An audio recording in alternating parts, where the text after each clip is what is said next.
বাংলাদেশে এরকম ভয়াবহ বন্যা আগে কোনোদিন হয়নি। তাই আমাদের সবাইকেই আমাদের নিজ নিজ জায়গা থেকে এগিয়ে আসতে হবে। যেমন এই মুহূর্তে বিকাশের সকল এমপ্লয়িরা এগিয়ে এসেছে তাদের একদিনের স্যালারির টাকার সমপরিমাণ ত্রাণ নিয়ে, যার পরিমাণ প্রায় 50 লাখ টাকা। গ্রামীণ ফোন এগিয়ে এসেছে বন্যা কবলিত এলাকাগুলোতে সবার যোগাযোগ রক্ষায় 10 মিনিট টক টাইম এবং 500 MB ফ্রি নিয়ে *121 *5050 হ্যাশ এই নম্বর ডায়াল করে এই 500 MB ফ্রি ইন্টারনেট অ্যাক্টিভ করে নিন।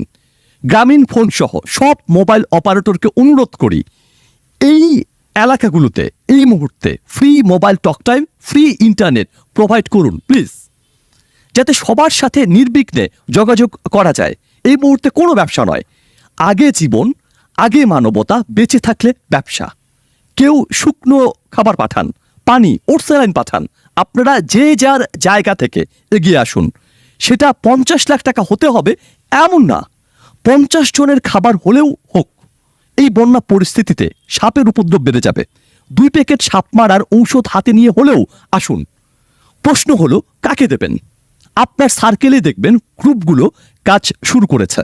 কথা না বাড়িয়ে হাঁটা দিন তাদের দিকে আপনার আয়ত্তে থাকা কিছু একটা নিয়ে। জেলাগুলোতে এই মুহূর্তে কোনো জনপ্রতিনিধি নেই, তাই দেশ গোছানোর পালা এবার সবার।